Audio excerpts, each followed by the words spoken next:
পুরনো স্মৃতি মনে করিয়ে দিয়ে আবারও রাজ্য জুড়ে একটা বন্ধের ডাক দিয়েছে বামেরা। 4টি শ্রমকোড বাতিলের আবেদনে বামেদের শ্রমিক সংগঠনের ডাকে সারা ভারত ধর্মঘটের ডাক। তবে ব্যারাকপুর শিল্পাঞ্চলে বন্ধের রাজনীতি বর্তমানে না চললেও কারোর সাথে জোর করে বন্ধের পথেই হাঁটতে হচ্ছে শিল্পাঞ্চলের সিপিআইএম এর নেতা কর্মীদের। শিল্পাঞ্চলের নৈহাটি জুট মিল, ভাটপাড়ার রিলায়েন্স জুট মিল, শ্যামনগর পিনকল মোড়, এমনকি জোর করে ট্রেন বন্ধের পথেই নামতে হচ্ছে বাম সমর্থকদের।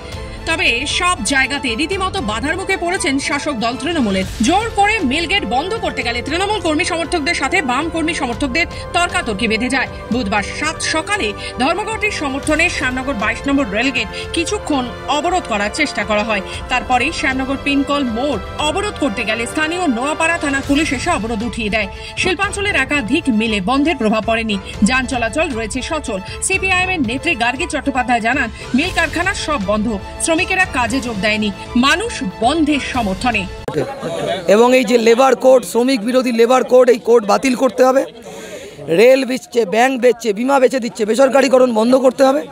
Smart meter, prepaid smart meter বন্ধ করতে হবে। অস্বাভাবিক মূল্যবৃদ্ধি রোধ করতে হবে। এই দাবিতে ধর্মঘট 3 মাস আগে আমরা নোটিশ দিয়েছিলাম, ফলে আমরা রেল লাইনে এমনি আসিনি। পাল্টা তৃণমূল নেতৃত্ব অশোক দত্ত জানান, বাংলার খেটে খাওয়া সাধারণ মানুষ আর বন্ধকে সমর্থন করে না, সবকিছুই স্বাভাবিক রয়েছে। কেন্দ্রীয় সরকারের যে শ্রমনীতি এবং যে শিল্পনীতি কেন্দ্রীয় সরকার তার বিরুদ্ধে সর্বাত্মক লড়াই আন্দোলন এটা চলছে। রাজ্য সরকার এবং আমাদের মুখ্যমন্ত্রী আর লড়াই করছেন।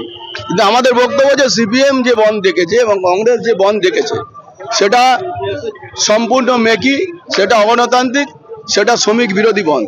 ব্যারাকপুর থেকে পল্লব ঘোষের রিপোর্ট, খবর বাংলা।